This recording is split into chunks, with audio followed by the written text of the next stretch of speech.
I just wore out. Okay? Here's what we want to do. I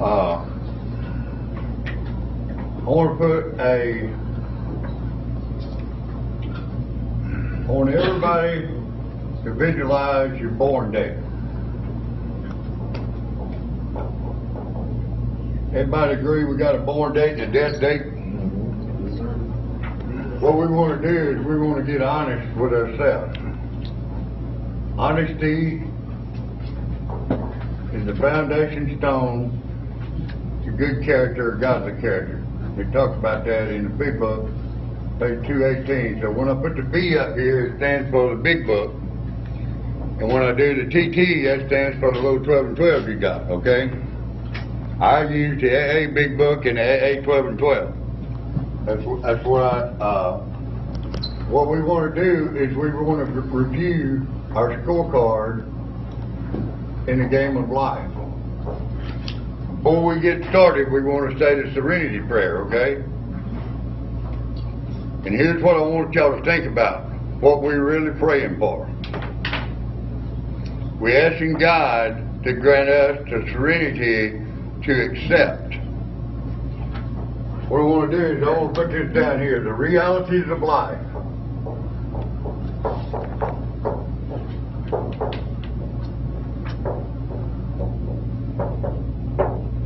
I'm going to say for mankind. Not just for drunks and junkies, okay?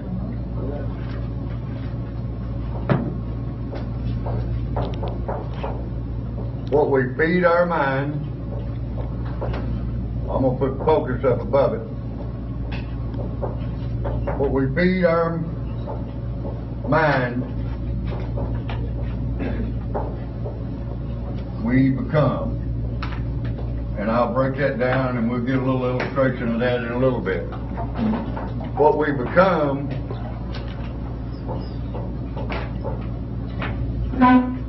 we transmit.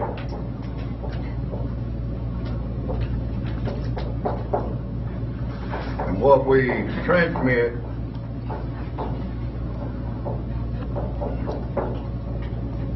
we receive. So it's all a setup. So we say, God grant me the serenity to accept the realities of life. God grant me the serenity to accept my present circumstances being the way they are. God grant me the serenity to accept people I cannot change, circumstances I cannot change. And what you can't do is go back and turn back the hand of time and relive what you've already gone through.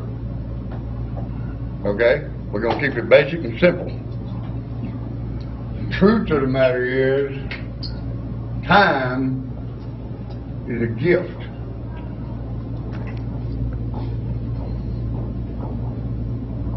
And what we've been doing is we've been squandering our gift because we have squandered a lot of time. Y'all agree?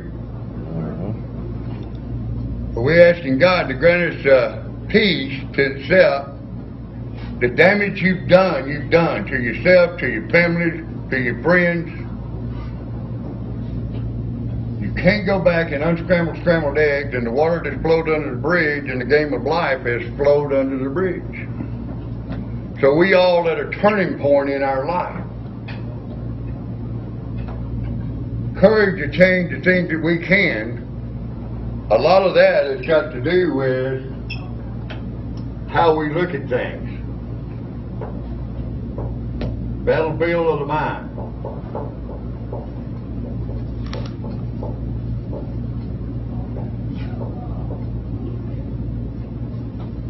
We got a worldly point of view.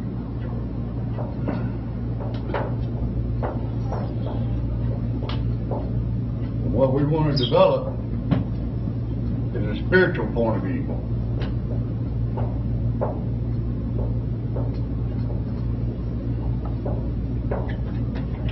In other words, we got desires of the spirit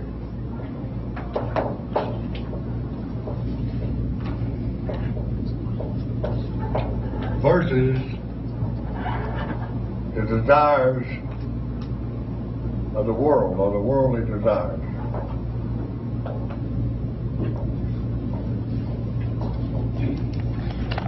Our worldly desires come from our instincts. 3 basic instincts: sexual instinct, security, and the social. We got the nature of the dark side,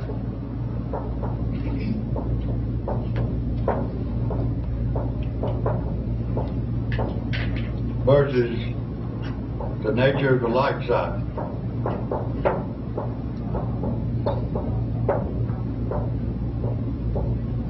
These two forces oppose each other. Y'all agree with that?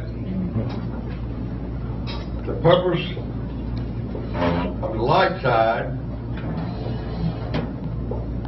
is for us to have a wonderful life.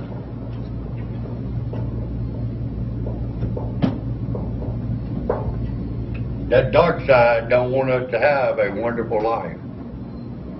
Matter of fact, the dark side wants us to be miserably ineffective. How many of y'all been miserable for a long time? Okay? So let's say the Serenity Prayer. Let's do the wee version of the Serenity Prayer. Let's have a moment of silence and say the Serenity Prayer, but think about what you're praying for. Encourage things, change the things that you can. What we're praying for ultimately is wisdom. To know the difference between the things we can do something about and the things we can't do anything about. And we want to have peace of mind while we go through this journey called life. Make sense? Moment of silence.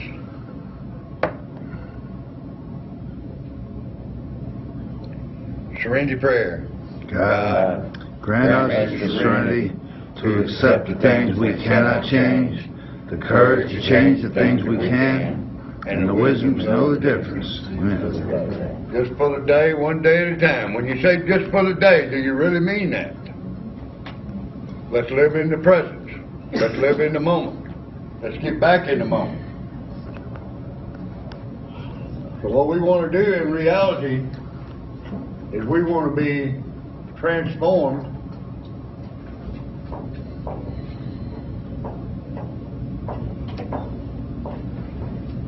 from the worldly to the spiritual. The problem is we don't know how. Y'all agree with that? If you knew how, you wouldn't be here. Thank God for the 12 steps. They're going to teach us precisely how to overcome the dark side, which in reality means we got to break some old habits that we developed a long time ago and develop some new habits. The old habits got us in bondage. We developed some new habits. Gonna set us free. How many of y'all want to be free on the inside? How many of y'all want to be free of any resentment toward anybody?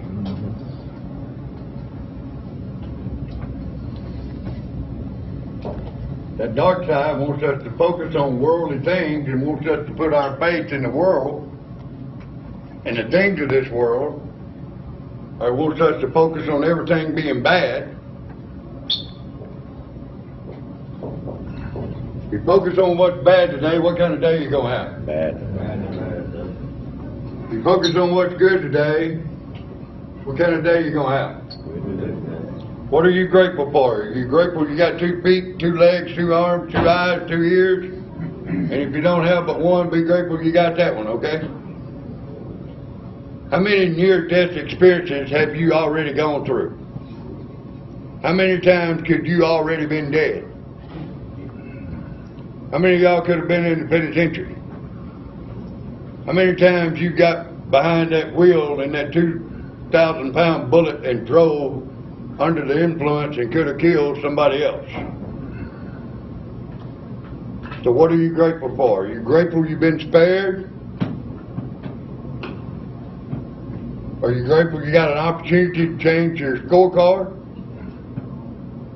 Or are you going to take advantage of it? Who paid for you to be in this facility right here, right now? Who footed the bill? Did your mama foot it? Did your daddy foot it? Who paid the bill for you to be here? How much money have you squandered in your lifetime? Fair question? What we want to do is review our scorecard. I'm going to do it like this.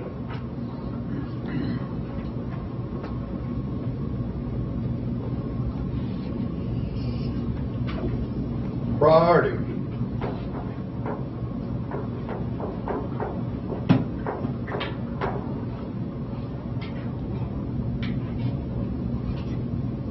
What was your priorities when you was about 12 years old? Everybody reflect back. Sports. Girls.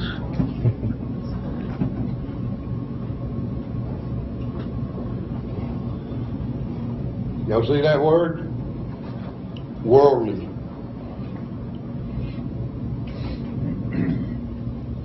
What was your priorities when you was in the 9th grade? 10th grade? 11th grade? 12th grade? When you was 18 years old? When you was 20 years old? I'm going to say in the game of life, we're going to liken it to a pro football game. I'm going to say if you're 15 to 20 years old, your first quarter is over with in the game of life for the most part. Can we agree with that? What was your priorities when you were 25, 30, 35, 40? I'd say if you're around 35 or 40, you probably maybe at best halftime. How many of y'all agree with that? Personally, if I make it to October 24th, I'll be 64 years old. I figure for me, I'm at best late 3rd quarter, early 4th quarter. In the pros, you get a 2-minute warning.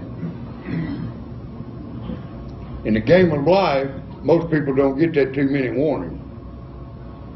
I'm going to a funeral tomorrow in the morning where a man was found dead in his car just the other day. And every time I turn around, one of us is dying.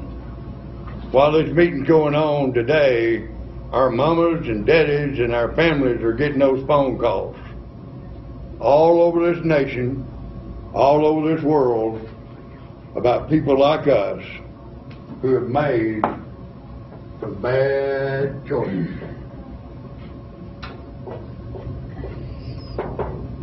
Because we've been running on self-will.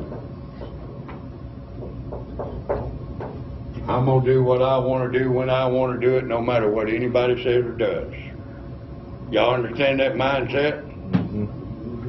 Y'all know what that is? That's a bad attitude. It ain't nobody else's business. Now, who wants you to have that mindset but the dark side? So this selfish,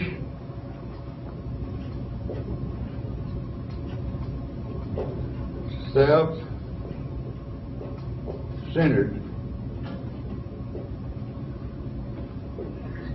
nature is killing people like us. Y'all got that? Because it's all about me, you know. You know what we suffer from, the what about me-isms. What about me? Well, what about me?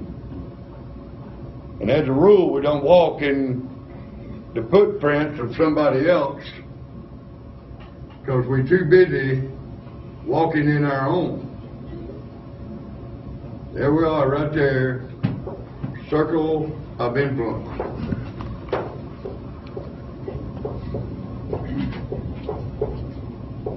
How many of y'all believe we're influential people? Which one of these instincts was involved when you took your first drink or drug? The social instinct you just wanted to be part of, didn't you? What about your security instinct? What you putting your faith in? Who you putting your faith in? Y'all see the power of those instincts?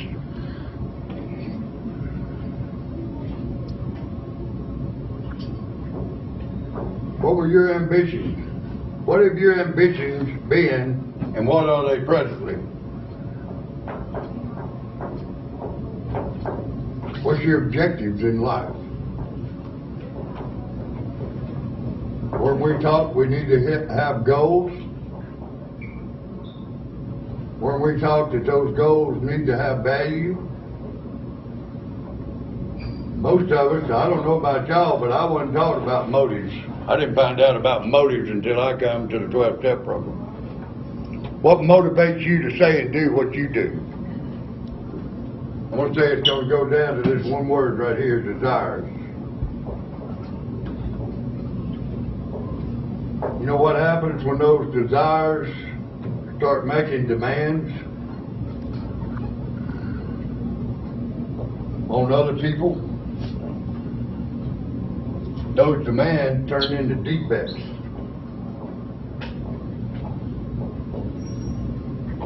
You know what those defects do? Leads us to destruction.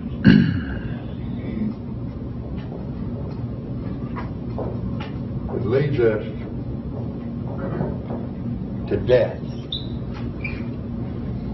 Y'all see that? How many of y'all were taught about your God-given senses in grade school? What was the God-given senses that we were taught about in grade school? Was it hearing? What was it? Hearing, seeing, smell, feel. Taste?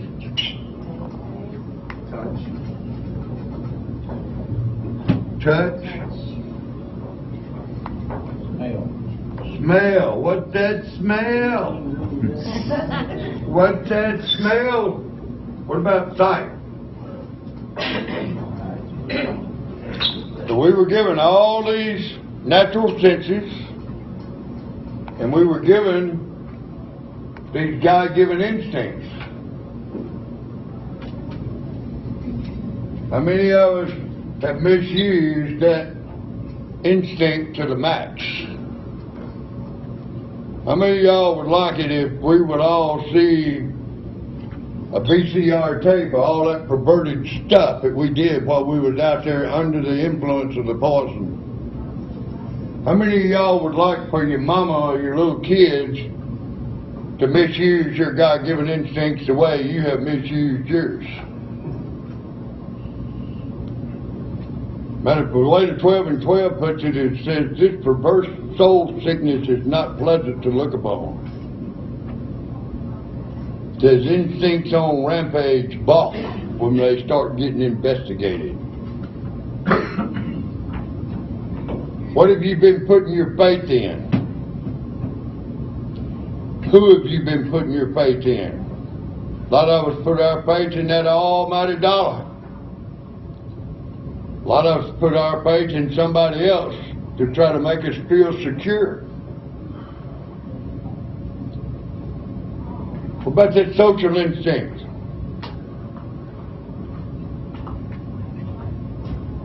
Well, I'm not a drug addict, I'm an alcoholic. Well, I'm not an alcoholic, I'm a drug addict. How much divisions does that social instinct cost? Well, I'm not a Baptist, I'm a Methodist. I'm not a Methodist, I'm a Presbyterian. I'm not a Presbyterian, I'm a Pentecostal. Anybody can increase the list, can't we? Why can't we all be part of God's creation, and why can't we be His pride and joy here on earth? Because that's what we are. That's what mankind is. And God created each and every one of us in the likeness and image of Him. And in the 12-step book of Alcoholics Anonymous, in the service manual, it says freedom under God to grow in its likeness and image will ever be the quest of Alcoholics Anonymous. Now, I don't know what the quest of any other 12-step program is, but I do know what the quest of Alcoholics Anonymous is, recorded in our service manual. So we're all messengers. How many of y'all believe we're messengers?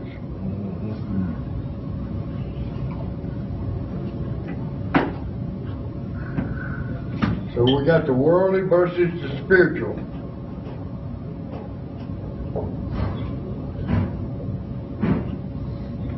This side over here, the purpose of this side over here wants to steal your peace of mind. How many of y'all have let a family member steal your peace of mind because of what they said or what they did, or because of what they didn't say or what they didn't do? Y'all ever let a family member steal your peace of mind?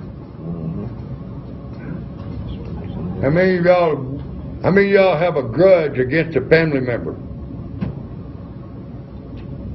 How many of y'all believe the dark side wants you to have a grudge?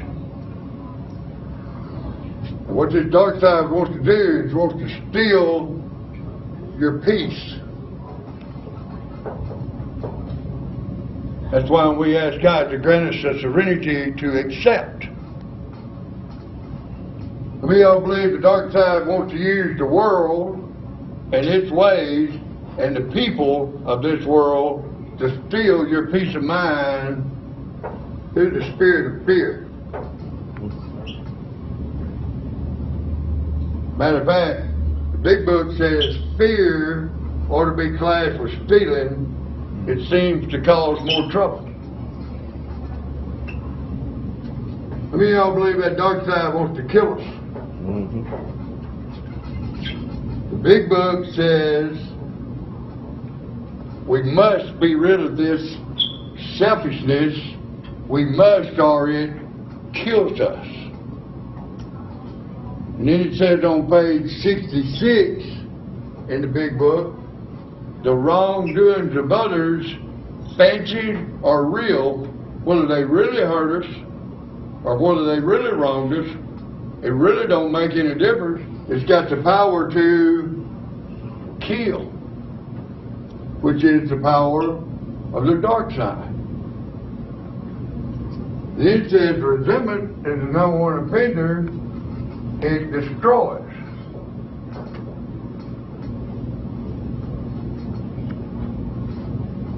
In the big book, page 64. And it destroys us. How many of y'all are worried about what might or might not take place tomorrow, next week, next month, next year? How many of y'all are worried about what might or might not take place tomorrow, next month, next year?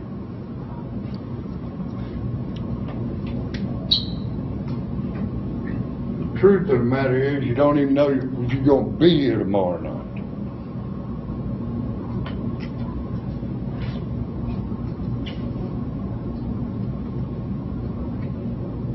How many of y'all got mad a long time ago because you were violated in some kind of way?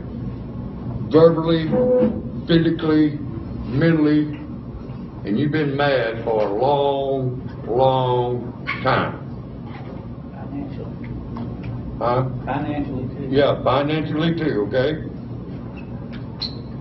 And a lot of us have been sad for a long time, haven't we? Because we've been focusing on those isolated cases where things wasn't right, and we knew it wasn't right, and we knew it was wrong because of what self-will was doing to the people of this world, family members, friends or so-called friends, and society. First circle of influence, family. Second circle, friends. Third circle, society. So we got angry. We let the sun go down on our anger, and that dark side got a foothold on us. So what we want to do is we want to become aware of the strategies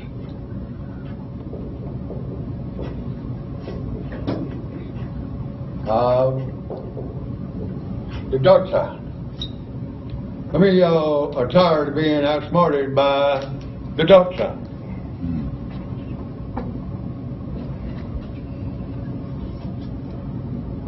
When you look at step 5 says admitting to God, to yourself, and to another human being the exact nature of our wrongs. But when you start looking at the nature of the wrongs, then you develop a spiritual perspective. Does that make sense? So we want to be transformed from the spiritual, from the worldly to the spiritual. And in 12 and 12, on page 28, we're not going to go there. I'm just going to give you some references. 28, it talks about being transformed. 107 and 113. In the big book, it uses this word transformed on page 133, 143, and 567. I want to encourage y'all to look these up. We're going to leave this up here so you can come back and take some notes out of it, okay? So when we get angry, we get real bitter.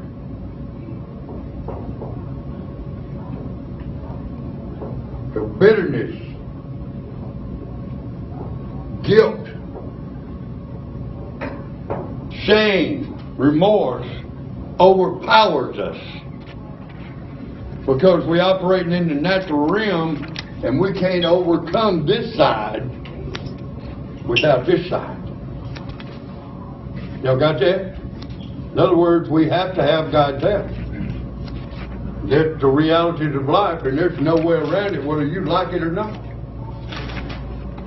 And you may not be able to see that. You may be mad at God because of what happened to you a long time ago. And here's what this dark side wants you to do. This dark side wants you to blame everybody else, and he wants you to be a victim. God says, I want my people to have victory.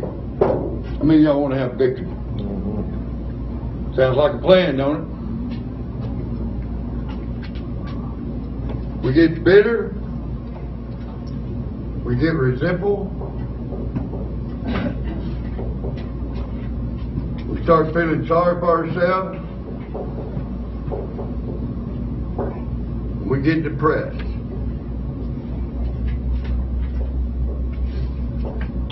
And the reality of life, what we feed our mind, we become. So here we go. We start feeding that old spirit of fear. Worried to death. We're mad. We're sad. We're angry. We start feeding our mind all this poison. We get bitter. And that bitter seed hits that fertile soil of pride. I'm going to get even with you. I'm going to get even with you. I'm going to get even with you. How many of y'all have tried to get even with somebody in that realm?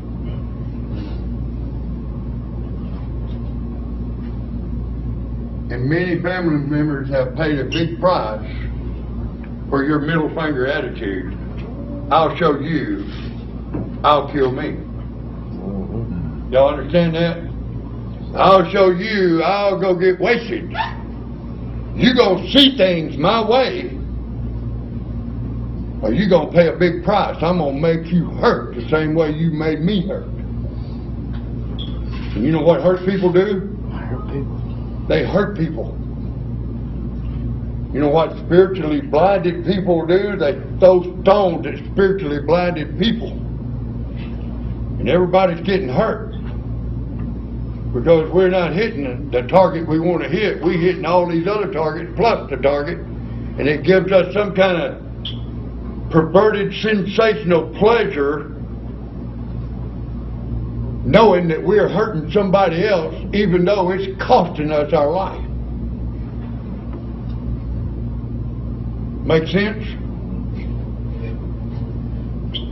And the more we feed it, the more resentful we get. We get us a big old grudge list going. We start having grudges against family members, against friends, and against society because we say it just ain't right.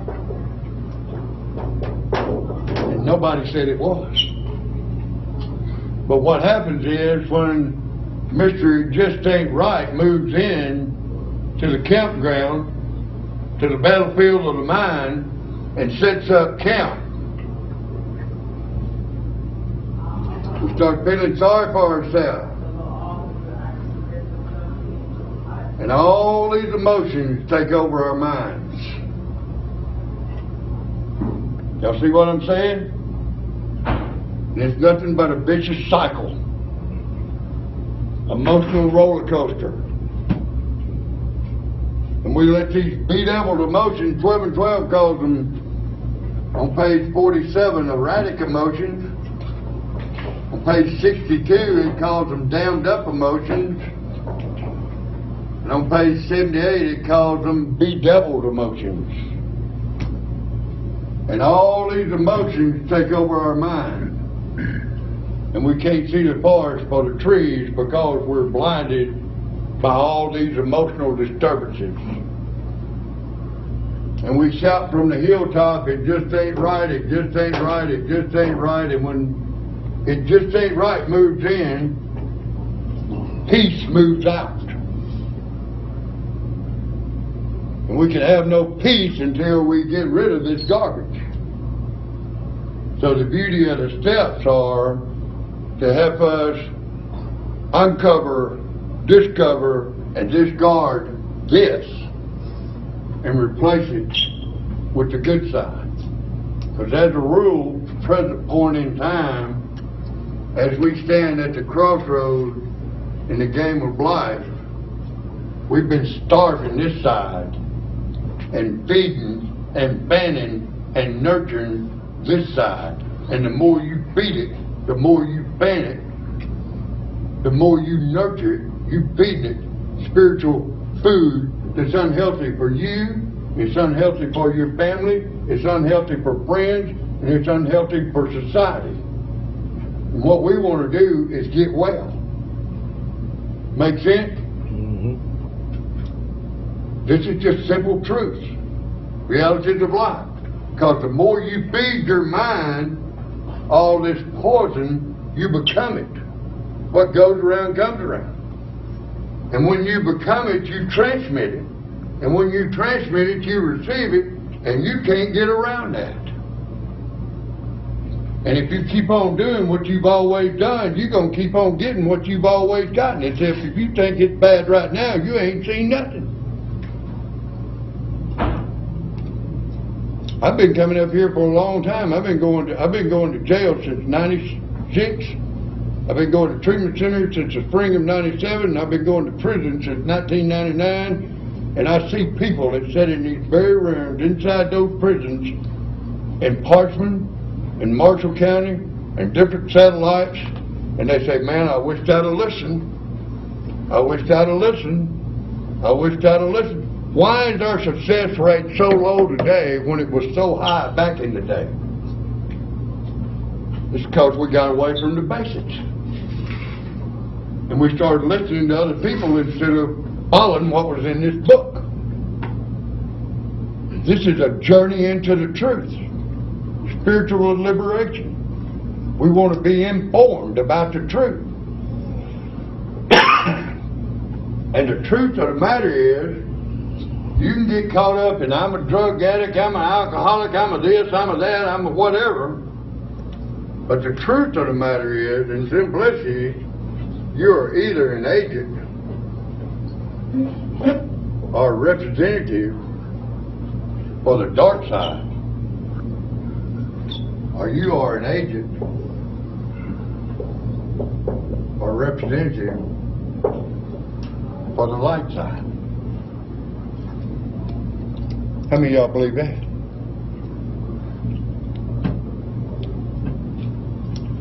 Go to page 62 in the big book. We got a pretty good lead in, don't we? You know why this is so important? In the 12 and 12 it says the effectiveness of the whole AA program will rest upon how well and earnestly we've tried to come to a decision to turn our will and our life over to the care of God. So what brought you up to step 3? One good look in the mirror ought to be convincing enough. It don't take a brain surgeon to figure out that your life is unmanageable. It don't take a brain surgeon for you to admit and accept that you're powerless over alcohol, drugs, or the dark side, if you prefer. Call him cunning, baffling, and powerful, whatever you want to call it.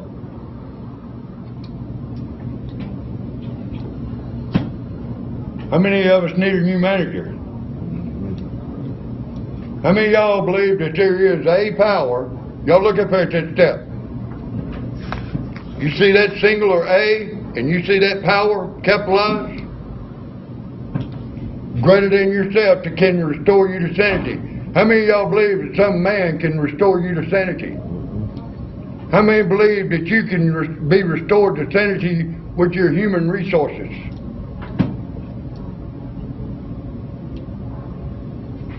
How many of y'all believe that God could and would if he were sought?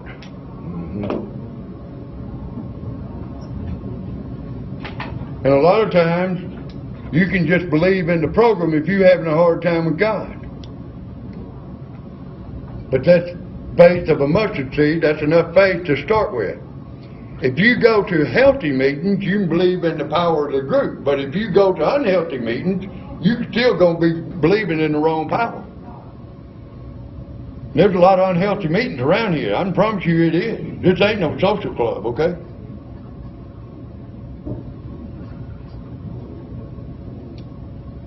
But if you go to the healthy meetings,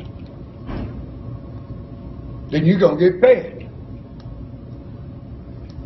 How many of y'all glad you was able to come to this meeting today? I don't want to see a show of hands, but how many of y'all missed that meeting Sunday night? You know what you chose to do? Unconsciously. I'm not fussing at you. I just want you to get a revelation. You chose not to come in here and feed this side over here and expose this side over here because you had other things to do outside here from 6:30 to 7:30. And if you keep on doing what you've always done, if you don't break those old habits, if your priorities don't change, nothing changes. And you'll never know what you missed because you wasn't here. And a lot of people are forced to be here. God worked through drug court to force a lot of people into this movement. And so many people are ungrateful for drug court, but drug court is an answered prayer for mamas and daddies and grandmas and grandpas. If you think drug court's bad, you ought to go down to Parkman and get in those red and white britches down there and get locked up in one of them 23 ones and see if you wouldn't love to be in drug court. But it all goes back to how you look at it. And I'm not saying it's easy to be in drug court because you have to do this and you have to do that. And truth of the matter is you got to break the old habits and develop new habits. You got to learn how to be responsible. Make sense? So what we want to do is learn how to be faithful with the little things so the bigger things can come. But if you don't see it that way, you just don't see it that way. It all goes back to how you look at it. See what I'm saying? Instead of going to 62, let's go to 58.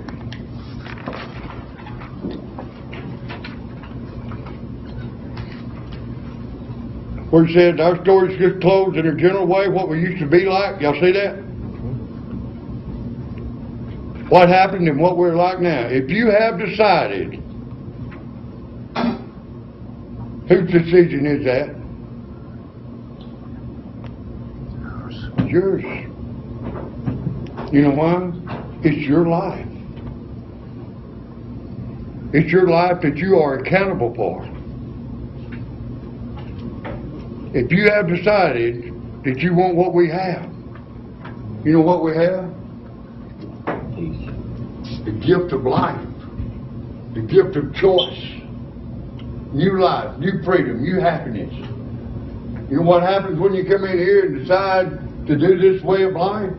You give yourself the biggest raise you've ever given yourself in your life.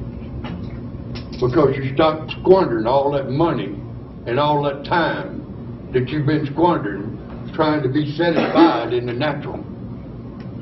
And if you're trying to be satisfied through the natural instincts, you'll never be satisfied. Because that can't bring you satisfaction. It can only bring you moments of pleasure, and then here comes the pain and the shame and the heartaches. Y'all understand what I'm saying?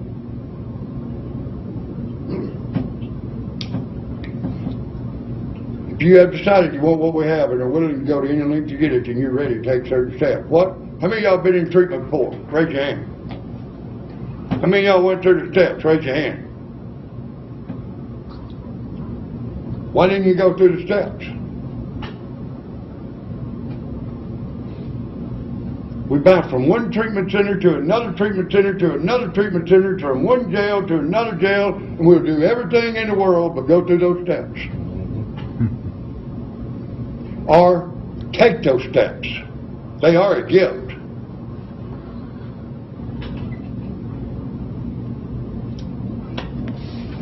Go to page 82.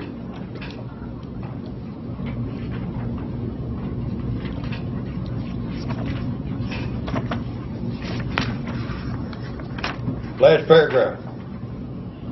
Where it says the alcoholic. Don't say this don't apply to me because I'm not an alcoholic, okay? The drug addict, I'm going to say the self-centered human being. Can we umbrella the world in it?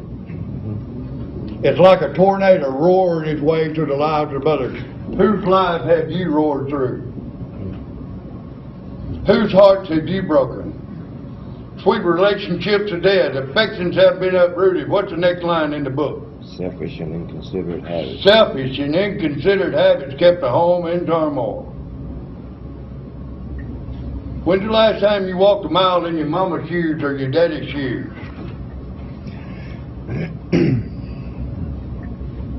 How would you want to be treated if the roles were reversed?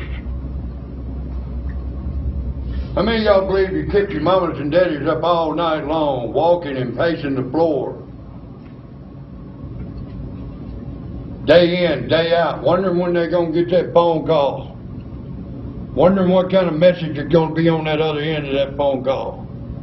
Because we were selfish and inconsiderate, we're not going to call them and let them know where we are because we don't want them to fuss at us. And y'all know anything about that? Your little kids, how many of y'all got little kids? How many of y'all want your little kids to walk in your shoes? How many of y'all want the kids to have the testimony you got? Why is it okay for me to go around and hoe around with somebody else's mama, but you better not knock on my mama's door? Why is it okay for me to hoe around with somebody else's sister, but you better not come knocking on my sister's door?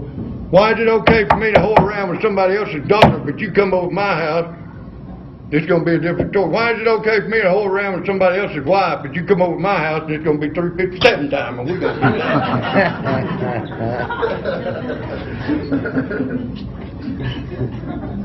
Y'all understand that? Rationalization, self-justifications, alibis, and excuses for why I behave the way I do because of.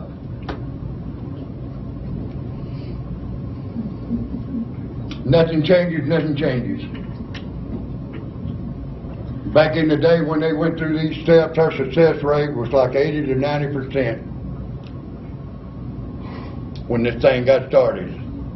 And it's a far cry from what it is right now. You know why? It's not a priority. Or you let somebody with 5 or 10 or 15 years tell you when you can do these steps and when you can't do these steps. We put sponsorship of his on some kind of pedestal like these sponsors are gods. And these sponsors are goddesses, and we got to do what our sponsor tells us to do. And we got blind people leading blind people, and everybody's falling in the ditch. We wonder what's going on.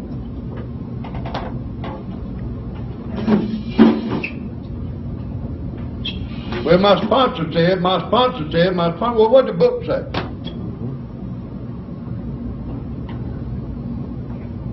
What God say?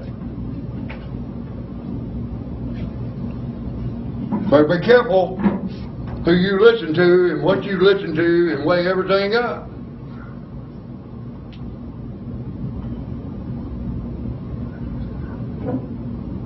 It's real easy to be led somewhere where you don't belong.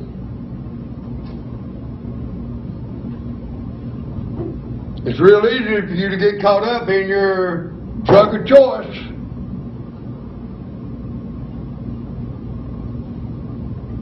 Instead of your relationship with God. Go to the bottom of page 99. Are we doing good? Yes. Here's what I want us to say, y'all. We can beat this deal. How many of y'all believe we can beat this dark side in this game? We got to get in this game mode. How many of y'all want to beat this? How many of y'all want to overcome that side? We can do it, y'all. We got to rally together, hang together, and overcome together. In order for us to come together in full strength, the thing that's causing the division has to stop. One group talking about another group, one movement talking about another movement, one church house talking about another church house. God's not divided. United we stand, divided we fall. And in order for us to be united, we've got to stop doing the things that's causing the division. To grumbling, complaining, and fault finding, focus on our own spiritual demonstration, let everybody else do what they've got to do, and you set a good example yourself. Sound like a plan? Working with others, bottom of page 99, where it says, remind your prospect. Y'all see that? I'm going to say, remind the people at the Haven House in Oxford, Mississippi, that their recovery is not dependent upon people. What part of that don't we understand? Your recovery is dependent upon your relationship with God. Go back to page 62 now. Man, I wish we had more time. We're about to run out of time. Been a good meeting, y'all. Y'all been good.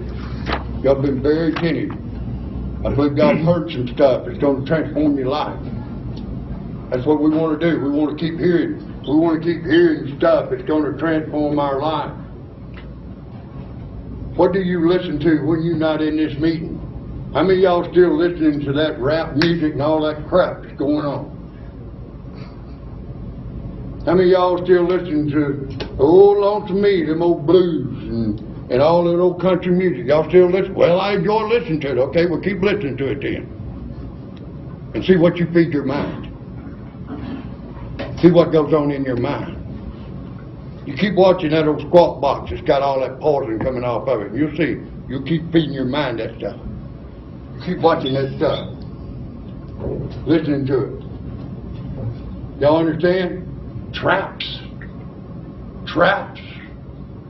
Look at the bottom of page 62. where it says, this is the how and why bit. Y'all see that? Right up above it, it says we had to have God's help. First of all, the how and why bit, first of all, we had to quit playing God. You know what the actor wants to do? He wants to run the whole show. Playing the role of God. You know why we need to quit playing God? Because it don't work. You know what it says? It says, next we decided, here's the commitment, that hereafter in this drama of life, God was going to be our director. How you going to let God be your director? You got to ask Him for some directions, don't you? Well, this book is loaded with directions. Simple, clear-cut directions showing how we have overcome the power of darkness, one day at a time. He is the principal and we are His agents. He is the Father. You know what? He's the Father of light. What He says in the big book, page 14, I must turn in all things to the Father of light who presides over us all. If you're not turning it over to the Father of light, who are you turning it over to?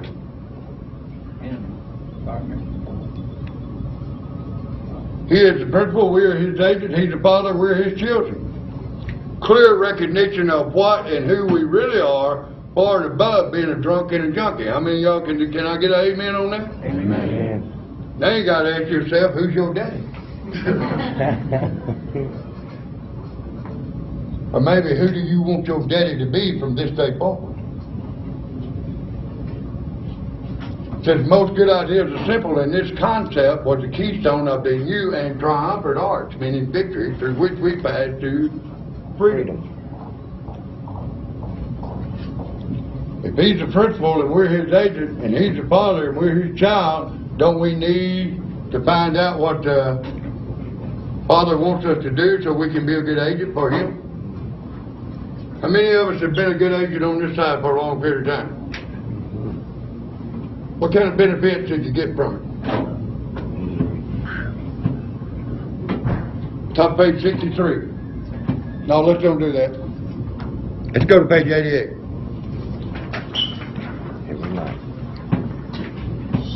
Breaking old habits, developing new habits. That little paragraph where it says it works, it really does. Probably the shortest paragraph in the big book. It says we are undisciplined. Y'all see that? So we let God. That's a choice. Discipline us in the simple way we just outlined. So they just outlined a simple way for us to learn how to break the old habits and develop new ones. Back up to page 86. Hopefully I'll be back down here Friday. I'm thinking I'm going to be back down here Friday. We're going to continue with this, okay? I'm planning on being here Sunday night at 6:30 so we can continue. And I think God has chosen this bunch right here for us to really get down and get deep, okay? This has got to get deep. And we encourage all y'all to come back Sunday night. Don't let anything keep you from coming back. We're just only going to be here an hour, okay, from 6:30 to 7:30. But if you don't voluntarily do this, nobody's going to force you to do it when you leave, okay? But you're going to miss some good spiritual food if you choose not to be here Sunday night, okay? Breaking old habits. Top page 86. When we retire at night, we constructively review our day. Were we resentful? Were we selfish? Were we dishonest? Were we afraid? You see all that dark side stuff? Do we owe an apology? Have we kept something to ourselves which should be discussed with another person at once? Were we kind and loving toward all? What could we have done better? Do we want to increase our skills? Go to bed at night and review your day and learn from your mistakes so that your mistakes won't take advantage of you, but you'll start taking advantage of them. Make sense? Next paragraph. Upon awakening, let us think about the 24 hours ahead, just for the day, one day at a time. We consider our plans for the day, but before we begin considering our plans for the day, we ask God to do what? Didn't we make a commitment that hereafter in this drama of life, God was going to be our director? If we're going to let Him be our director, we need to ask Him to direct our thinking. But you know what? We got a thinking problem. Something else is always on our mind.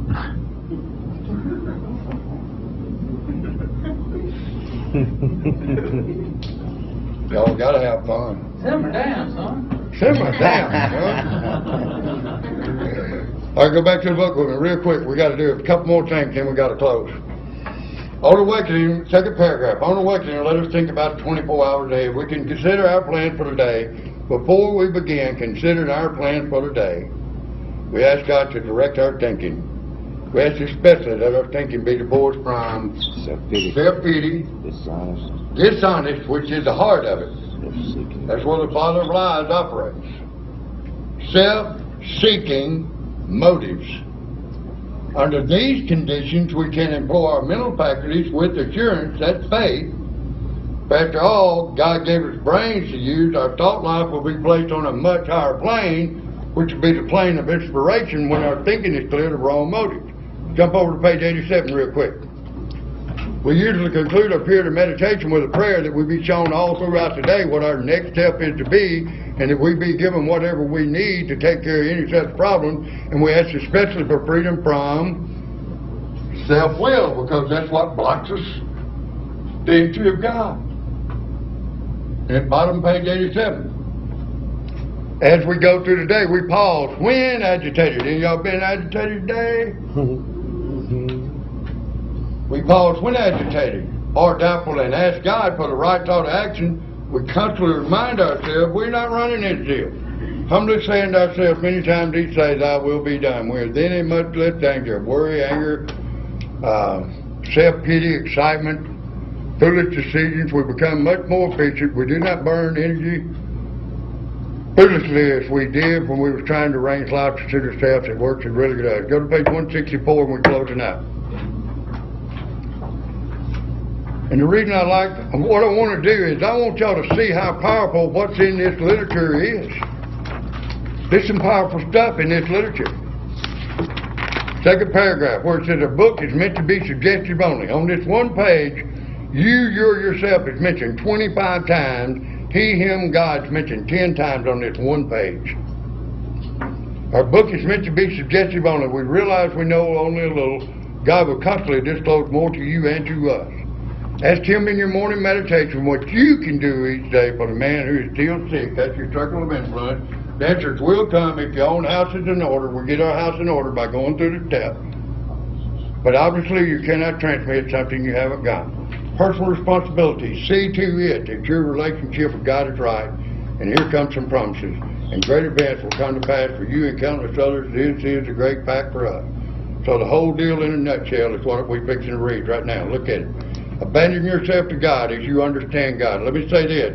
No two people on the face of the earth have the exact same understanding of God. No two people on the face of the earth have the exact same conception of God. I got 3 daughters, 1 son. Each one of them have different conceptions of dad. Each one of them have different understandings of dad.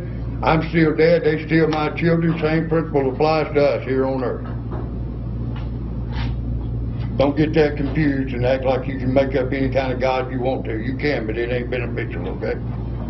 Abandon yourself to God as you understand God. Admit your fault to Him and to your fellows. Clear away the wreckage of your past. Give freely of what you find. You're going to find some unreal rewards. And join us.